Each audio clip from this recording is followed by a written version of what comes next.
ডাল ভেজে মুগের ডাল ঘি দিয়ে বসিয়ে দিয়েছি, খিচুড়ি বানাচ্ছি। ফুলকপি তেল দিয়ে হালকা হালকা তেল দিয়ে একটু ফ্রাই করে নিচ্ছি।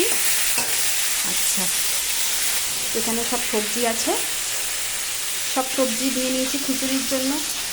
একটু কাজু কিশমিশ দেবো। আর হ্যাঁ, গোবিন্দভোগ চাল ছাড়া তো খিচুড়ি হয় না, দারুণ টেস্টি লাগে। এটা একটু ঘি দিয়ে মেখে রেখেছি। তো আস্তে আস্তে রান্নাটা করব, দেখতে থাকুন। কড়াইতে এবার তেল দিয়ে সবজিগুলোকে কষাবো।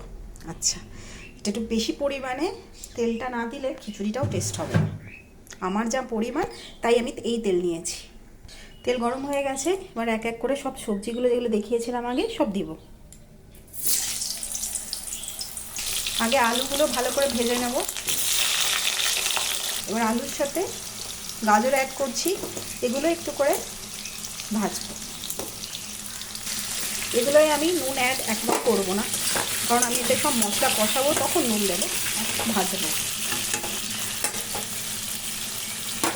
এর সাথে এবার বিনসগুলো অ্যাড করে দেবো। এবার এগুলোকে একটু নেড়ে নেড়ে ভাজার অল্প একটু ভাজবো, খুব বেশি ভাজলে আবার জিনিসটা খেতে খারাপ হয়ে যাবে। হালকা হালকা ভেজে নিয়ে তারপর দেখা। চলো, ডালটা ফুটছে, দেখে নিই ডালটা কতটা হলো।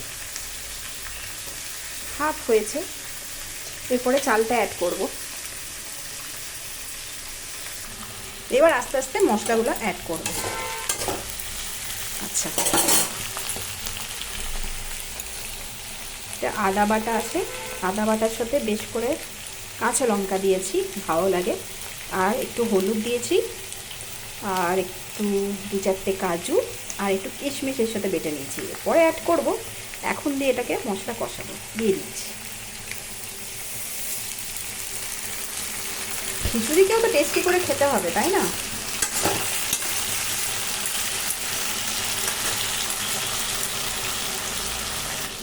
এরপরে দিয়ে দেবো আন্দাজ মতন, খিচুড়ির আন্দাজ মতন, তোমরাও আন্দাজ মতন হলুদ দিয়ে দেবে। আমি আমার মতো দিচ্ছি।